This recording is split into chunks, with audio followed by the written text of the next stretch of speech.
Objective art and subjective art. The cosmic octave absolute, moon, has, according to the law of three, been broken down into three subordinate octaves. In these three octaves the cosmos is like man, with the same three stories or levels, and the same three shocks.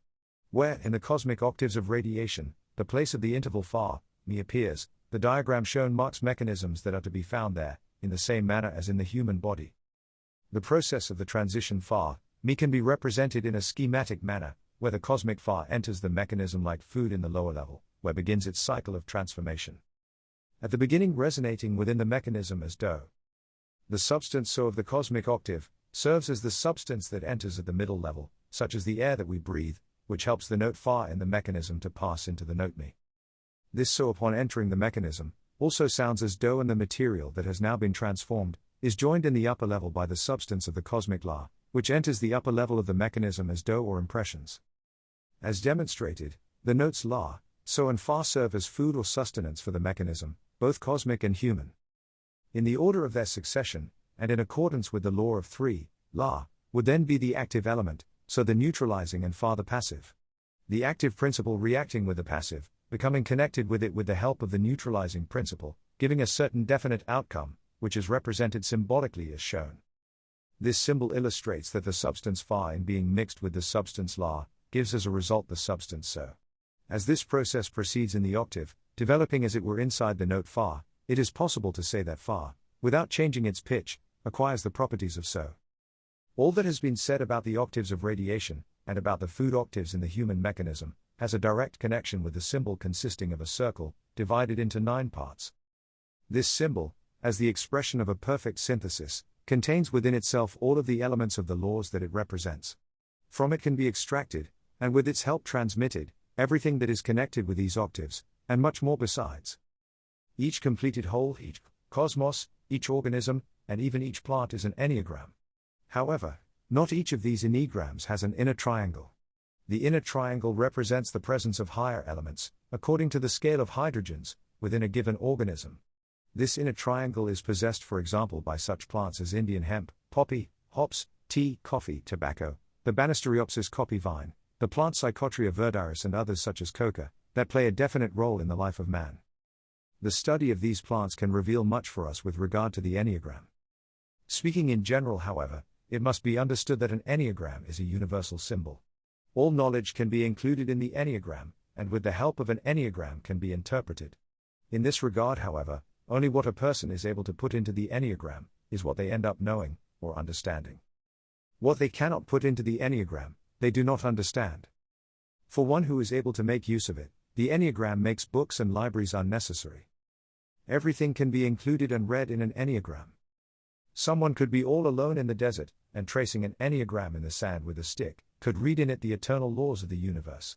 Every time that they do this, they could learn something new that they did not know before. If two people that had been in different schools meet one another, they can draw the enneagram, and with its help, be able to establish immediately which of them knows more, and which consequently stands upon what step. Establishing who is the elder, who is the teacher, and who is the pupil. The enneagram is the fundamental hieroglyph of a universal language, which has as many meanings as there are levels of men. The enneagram is perpetual motion, the same perpetual motion that people have sought since the remotest antiquity, and could never find. It is clear, however, why they could not find perpetual motion. They sought outside themselves that which was within them. They attempted to construct perpetual motion as a machine, whereas real perpetual motion is simply part of another perpetual motion, and cannot be created apart from it. The enneagram is a schematic diagram of perpetual motion, of a mechanism of eternal movement. It is of course necessary to know how to read the diagram. The understanding of the symbol and ability to make use of it, gives one great power. It is perpetual motion, and is also the philosopher's touchstone of the alchemist's dream.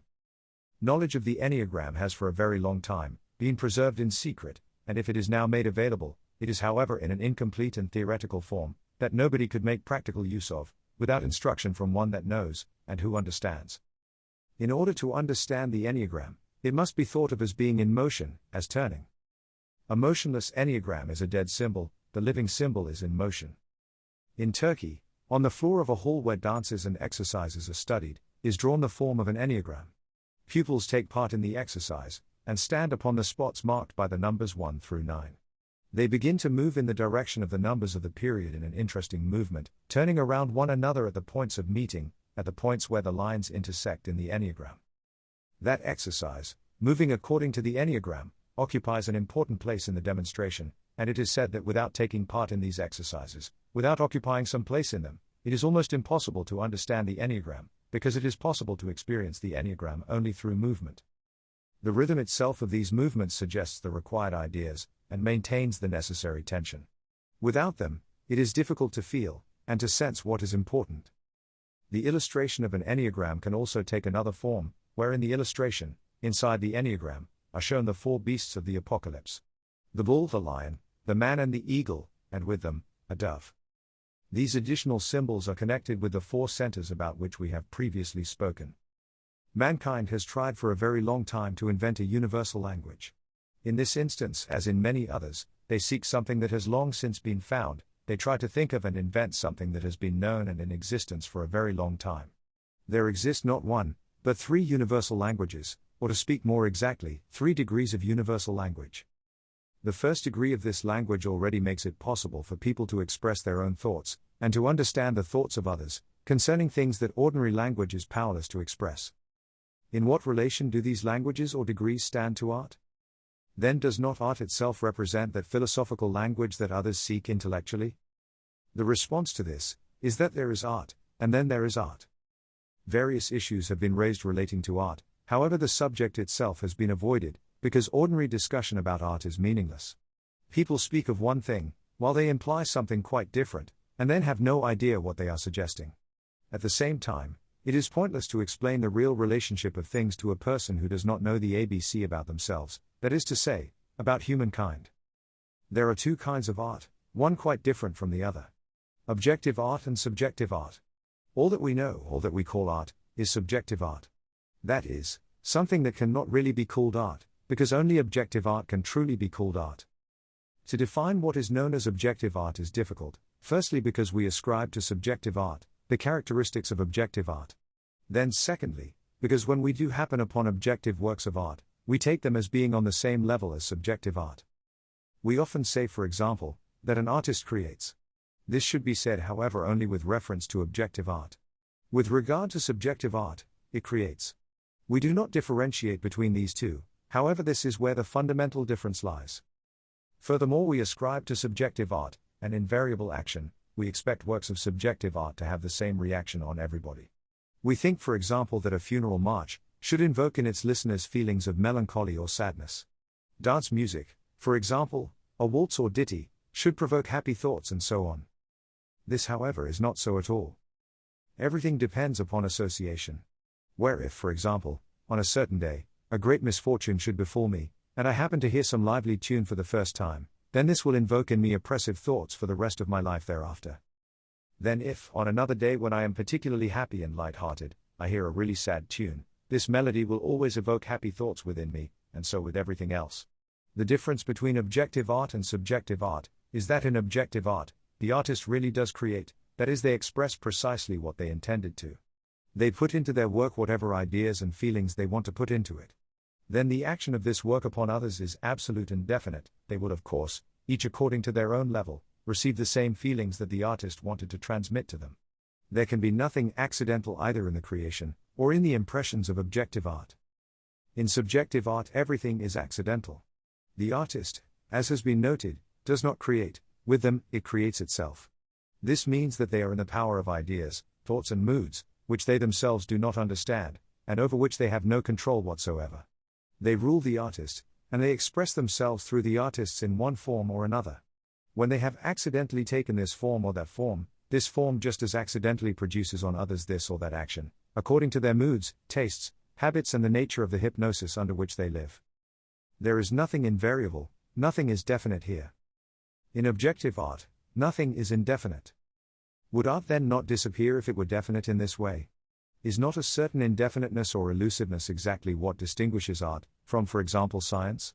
If this indefiniteness is taken away, if you take away the fact that the artist does not themselves know what they will obtain, or what impression their work will produce on people, will it then simply become a schematic and not art?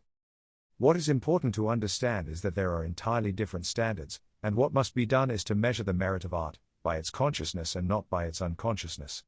A work of objective art ought to be a schematic, the only difference is that the artist transmits their ideas not directly through words, signs or hieroglyphs, but through certain feelings, which they excite consciously, and in an orderly manner, knowing what they are doing and why they do it. Legends have been preserved as statues of gods in ancient Greek temples. Such, for example, is the statue of Zeus at Olympia, which produced upon everyone that viewed it a definite and always identical impression. Even the fact that such stories exist shows that people once understood that the difference between real and unreal art lay precisely in this, an invariable or alternately an accidental action. The image of Christ on the cross, Buddha statues, and images of Indian mythology illustrate this. But before we can begin to look for examples of objective art or subjective art, we need to first understand the principles upon which such assessments are based. Then the questions will answer themselves, and it will become clear what is meant by both. If we do not grasp them, then nothing that may be explained will have meaning. This is what is meant by the Hermetic phrase, they will see with their eyes and not perceive, they will hear with their ears and not understand. An example can be made of objective music, which is all based upon inner octaves. It can obtain not only definite psychological results, but definite physical results. There can be music that would freeze water. There can also be such music as would kill a person instantly.